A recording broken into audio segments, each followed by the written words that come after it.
All right, folks. Now, I have to confess that we literally did invite entertainers and artists to really get your attention because I'm aware that more important in the culture than preachers and politicians are entertainers and athletes. And so in order to get you to pay attention and to come for help, we decided to invite some of our friends in the music industry to perform and to be a part of this movement. However, I want you to be real clear. The only artists and entertainers that we invited were people whose lives and whose messages reflect the dfree message. And so there are all kinds of entertainers out there. You know, some of them are better than others as it relates to business and finance. But I'm proud to report that behind every famous personality, behind every hit record, behind every celebrity that's involved in this FinFest is someone who is passionate about financial literacy, financial management, and about your financial success.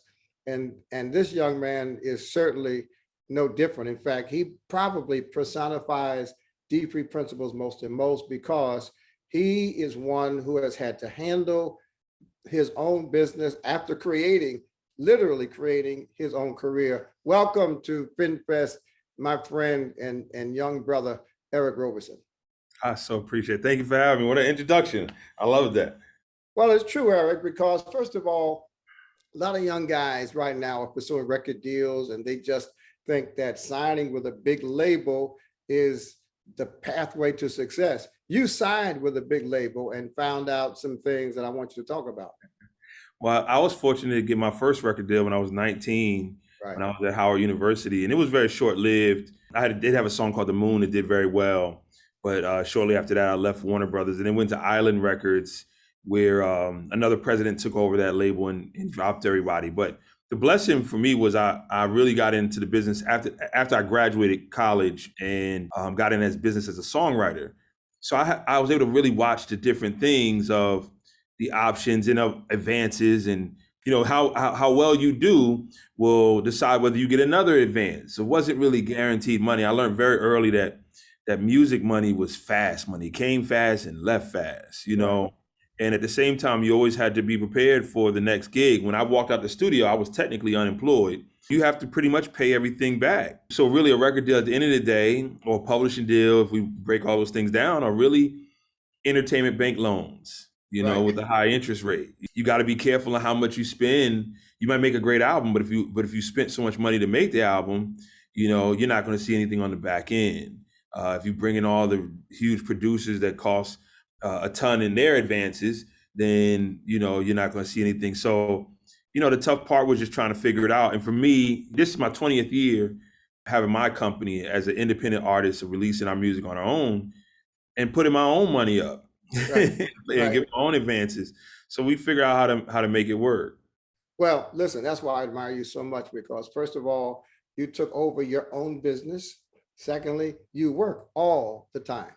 And you know, many people don't know, we've talked to a lot of artists, even from FinFest, that if artists don't go out and perform, they generally don't make much money. But you've been able to kind of butter both sides of the bread.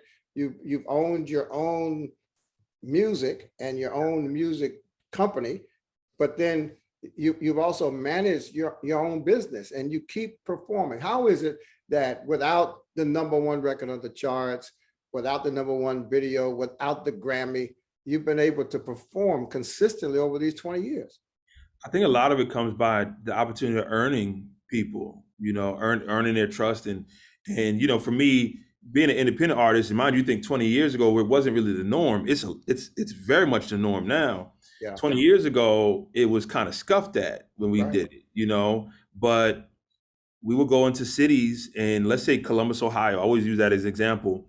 We wouldn't just do a show and then leave. We'd do a show and we walk off stage and go into the crowd. And I would talk to every single person. I would campaign to buy my CD or sign a mailing list. So the next time I came to Columbus and I met Curtis the first time, I said, Kurt, I remember you, Curtis. Yeah, you got twins, right? Yeah, all right, cool. And Curtis would bring a new friend. And then that new friend, it would start all over again. You know, oh, you Ohio State fan. Okay, cool. Y'all got tore up by Michigan last night. All right, well, look, come on. And I come back again. So, you know, interesting, I was telling somebody the other day that, You know, my first show in Washington, D.C. was a spot called Bohemian Cavern in the basement, about 50 people. And now we do, 1,000-seat rooms. We did the Kennedy Center right before the pandemic, Right. a 1,500-seat room. And then you think of Atlanta the same way, Apache Cafe, 50 people. And now we're doing, much bigger rooms. And in mind you, that took years and years of winning people over and over again. So for me, the blessing is, sure, you might get a big radio hit and things of that nature, and that's more of spoon-fed fandom. Mhm. But our fans have been with us nonstop because they feel like family, Yeah, and they, you have literally done what Seth Godin would call, you built your own tribe. You made them a part of your family. And it is just absolutely admirable because you don't have to chase hit records. You don't have to worry about whether the radio stations play your music or not. It's that's all good, but you treat that as gravy, and the meat is in your willingness to work hard and to really respect your fan base and serve them. But at the end of the day, there was no substitute for great songs and great delivery of those songs.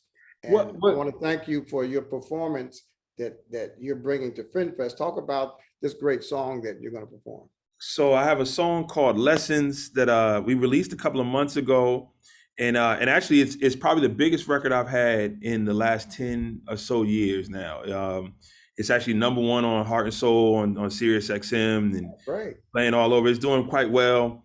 And it was a song I wrote the morning of my anniversary. About 1 o'clock in the morning, I was going into the studio to work, and it just happened to be the morning of my anniversary. And I think I don't think I was writing a song for my wife, who you all know very well, Sean, who grew up in your church. Right.